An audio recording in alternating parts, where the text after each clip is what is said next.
నమస్తే. ఏ వర్గాన్ని red book వదిలే పరిస్థితి లేదు.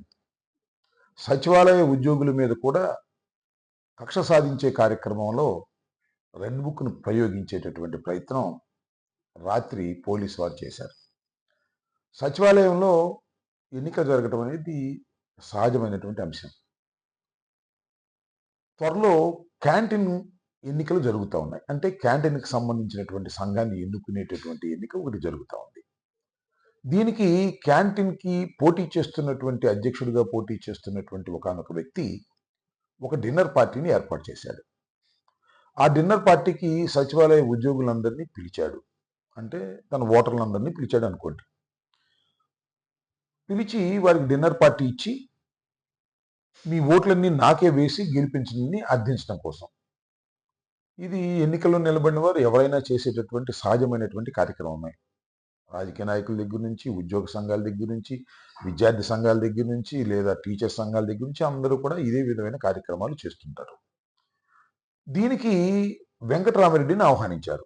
కాకర్ల వెంకటరామిరెడ్డి. ఈ కాకర్ల వెంకటరామిరెడ్డి గురించి 2 మాటలు ఇక్కడ ప్రస్తావన చేయాలి.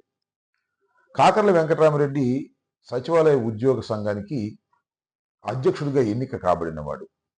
ఇంకా సంవత్సరం పాటు అధ్యక్షుడిగా కొనసాగేవాడు. ప్రస్తుతం అతను సస్పెన్షన్‌లో ఉన్నాడు. ఈ ప్రభుత్వం అధికారంలోకి వచ్చిన తర్వాత వెంకటరామిరెడ్డి వైఎస్ఆర్ కాంగ్రెస్ పార్టీకి అనుకూలంగా ఎన్నికల ప్రచారం చేశాడనేటువంటి అభియోగంతో 4, 5 కేసులు పెట్టి అతను ఉద్యోగం నుంచి సస్పెండ్ చేశారు.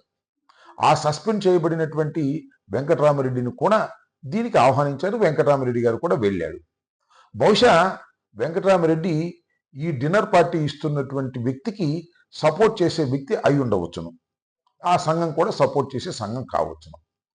దాంతో ఆగమేఘాల మీద అంతకుముందే చాలా ప్రయత్నం చేశారు అనుకుంటా. ఎందుకంటే మఫ్టీలో వచ్చి పంచికట్లు కట్టుకొచ్చి అక్కడ ఏం జరుగుతుందో అంతా చూసి ఎవరెవరు ఉన్నారో చూసి పోలీసులు పెద్ద ఎత్తున ప్లాన్ చేసి పోలీసులు సడన్గా 9:30 నిమిషాలకు వచ్చారు.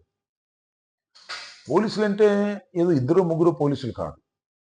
చుట్టుపక్కల ఉన్న స్టేషన్ అందరి సివిల్ పోలీసులు, ఎక్సైజ్ పోలీసులు, ఒక డిఎస్పి, 10 మంది సిఐలు, సుమారు 50-60 మంది కానిస్టేబుల్స్.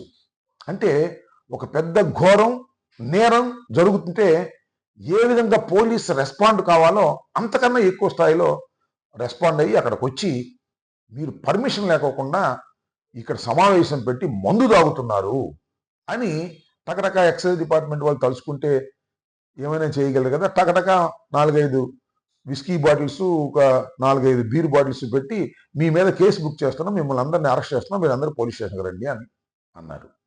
పాపం ఉద్యోగులు భయపడతారు కదా ఉద్యోగాలకు సంబంధించి. కొంతమంది అయితే 120 మంది దాకా ఉంటే దానిలో కొంతమంది సర్దుకున్నారు. ఒక 50-60 మందిని సుమారుగా 1 గంట దాకా అక్కడే నిర్బంధించారు. చివరికి ఉద్యోగ సంఘాధ్యక్షుడైనటువంటి వెంకటరామిరెడ్డి ఏమన్నాయంటే, అయ్యా మీరు వాళ్ళందరినీ ఎందుకు ఉద్యోగాల నుంచి ఇబ్బంది పెడతారు, ఆ ఉద్యోగుల్ని నా మీదే కేసు పెట్టుకోండి, నన్నే అరెస్ట్ చేసుకోండి అని ఆయన ఒక ప్రపోజల్ పెట్టాడు. దాని మీద కింద మీద తర్జన పడ్డారు, పైకి ఫోన్లు చేశారు. ఫోన్లు చేసిన తర్వాత పైనుంచి ఆదేశాలు వచ్చినట్టున్నాయి, వెంకటరామిరెడ్డి మీద కేసు పెట్టమని.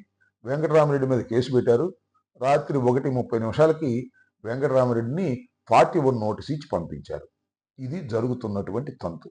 ఎవరైతే వారికి అనుమానం వస్తుందో వైఎస్ఆర్ కాంగ్రెస్ పార్టీకి అనుకూలంగా ఉన్నారు పూర్వం అనేటువంటి అనుమానం ఉంటే చాలు, వాళ్ళు ఉద్యోగులైనా, ఐపీఎస్ ఆఫీసర్లైనా, ఐఏఎస్ వారైనా, రాజకీయ నాయకులైనా, ఎవరైనా సరే వారి మీద కేసులు పెట్టాల్సిందే, రెడ్ బుక్ ప్రయోగం చేయాల్సిందే అనే పద్ధతుల్లో ఇవాళ పెద్ద ఎత్తున రాష్ట్రంలో చంద్రబాబు నాయుడు గారి నాయకత్వంలో వారి అబ్బాయి రాసిన రెడ్ బుక్ని అమలు చేసే కార్యక్రమం ఉండటం చాలా శోచనీయమని ఈ సందర్భంగా నేను చెప్పదలుచుకున్నాను.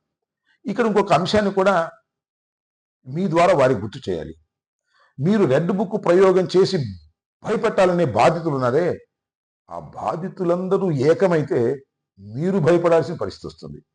ఆ బాధితులు ఇవాళ కాకపోతే రేపు, రేపు కాకపోతే ఎల్లుండి మీ హరాస్మెంట్ పెరిగిపోతున్నప్పుడు ఐక్యమవుతారు, నినదిస్తారు.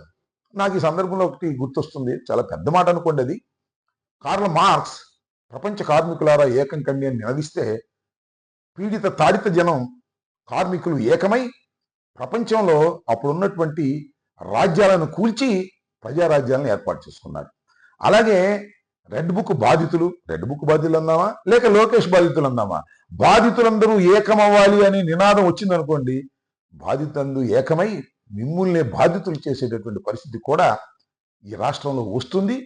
అది ఎంతో కాలం పట్టదనుకుంటాను. నేను అనుకుంటా 5 మాసాలకే ఈ పరిస్థితి ఉంది.